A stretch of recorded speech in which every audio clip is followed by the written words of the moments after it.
अब हमारे साथ घनश्याम दास अरोड़ा जी भारतीय जनता पार्टी के वरिष्ठ विधायक है, वो हमारे साथ बातचीत के लिए मौजूद है। सर, हरियाणा न्यूज पर आपका स्वागत है। सुबह सुबह है सर, आखिरी दिन है आज सदन की कार्यवाही का, क्या कुछ चीजें आज रहने वाली है? क्योंकि ध्यान आकर्षण प्रस्ताव रखा गया है दो। पहला तो डिफेमेशन ऑफ प्रॉपर्टी, यानी किस तरीके से पोस्टर जो लगाए जाते हैं उन चीजों को लेकर के ध्यान आकर्षण प्रस्ताव रखा गया है। दूसरी चीज हो जाती है कि जो 100 गज जो अनुसूचित जाति को दिए जा रहे हैं उन्हें मूलभूत सुविधा वहां नहीं मिलती है। ऐसा देखिए, जो 100 गज के प्लाट दिए गए हैं वहाँ मूलभूत सुविधा उपलब्ध करवाना सरकार का काम है और निश्चित रूप से हम वो मूलभूत सुविधाएं जो हैं वो उपलब्ध करवाएंगे। और जहाँ तक प्रॉपर्टीज के ऊपर बात आपने की है, देखिए हर राजनीतिक दल का व्यक्ति, कार्यकर्ता और नेता पोस्टर लगाता है और अपनी बात कहने के लिए वो पेड साइट्स पर भी जाता है और अनपेड साइट्स पर भी जाता है। इसके लिए भी यदि कोई नियम ठीक बन जाए और हम सब राजनीतिक दलों के लोग और समाज के लोग, चाहे कोई सत्संग करने वाला है, चाहे कीर्तन करने वाला है, चाहे कोई समारोह करने वाला है, उनसे बचे तो ज्यादा ठीक रहेगा और प्रॉपर्टी सुरक्षित रहेंगी। और सुप्रीम कोर्ट ने भी एक बार आदेश दिए थे कि जीटी रोड के आसपास कोई भी इस प्रकार की चीज न लगाए जिससे दुर्घटना बढ़ने का खतरा बढ़ जाता है। सर, अगर हम और भी चीजों की बात करते हैं, यानी जिस तरीके से 3 दिन विधानसभा की सत्र रही है, काफी हंगामा देखने को मिल रहा है। चाहे डीएपी खाद की हम बात कर लेते हैं या कल की बात कर लेते हैं, जिस तरीके से 7 विधेयक पारित किए गए हैं, वहीं एक बिल पास हुआ है कर्मचारियों को पक्का करने की बात करते हैं, तो कहीं ना कहीं कांग्रेस संतुष्ट नजर नहीं आ रही है। ऐसा है, देखिए विपक्षी दल की अपनी भूमिका रहती है। यदि वो ही संतुष्ट नजर आ जाएंगे तो लोगों में क्या संदेश जाएगा?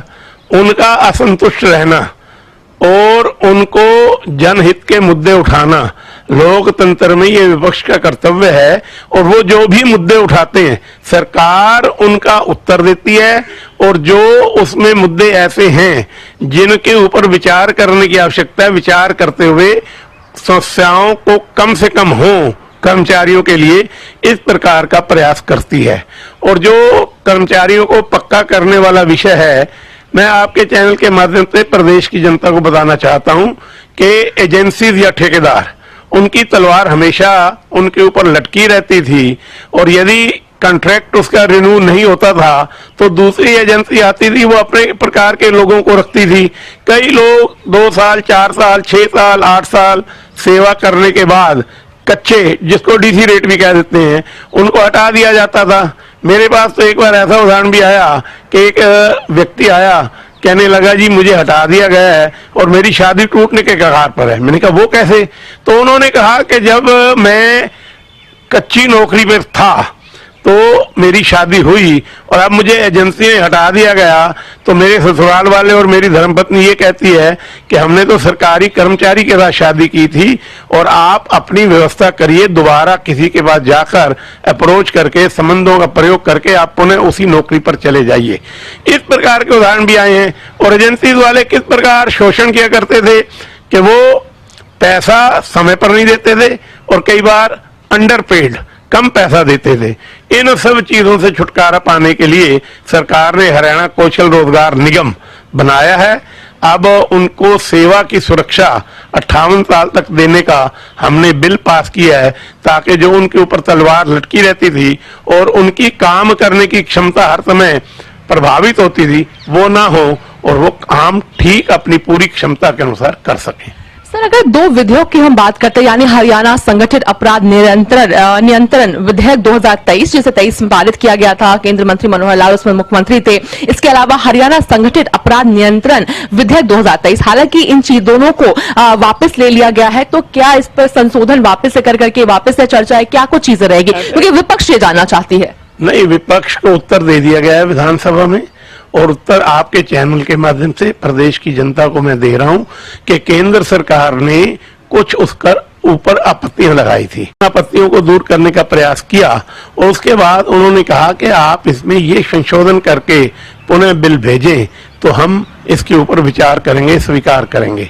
तो हमने विधानसभा में ये आश्वासन दिया है कि जो केंद्र सरकार के सुझाव हैं उनको ध्यान में रखते हुए दोबारा वो बिल पेश करेंगे और जो उन बिलों से लाभ होना चाहिए उसका लाभ जनता उठा सके, सरकार का ये प्रयास है। सर, लेकिन गीता भुक्कल के द्वारा सवाल उठाए गए थे कि आखिर क्या कारण है जिसकी वजह से इसे वापस ले लिया गया है।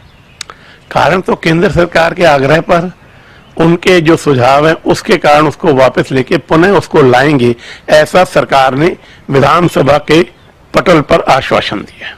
सर, एक और अहम चीज है जिसे आप भी जिक्र करते हुए नजर आए थे कुछ समय पहले कि विधायक दल की बैठक आज होने वाली है भारतीय जनता पार्टी की शाम 4 बजे पंचकुला में, तो क्या कुछ चीजें उस विधायक दल की बैठक में रहने वाली है? ऐसा है, विधायक दल की बैठक में 2 प्रकार की बातें प्राय रहती हैं।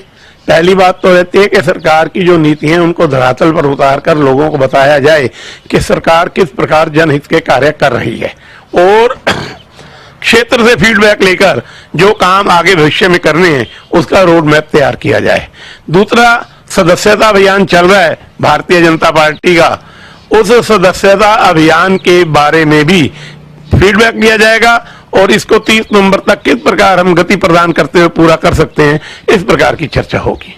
आपने 2 पॉइंट बताया, तो आज किन चीजों पर विधायक दल की बैठक में चर्चा होगी? क्या दोनों मुद्दों पर चर्चा होगी? दोनों मुद्दों पर ही चर्चा होगी।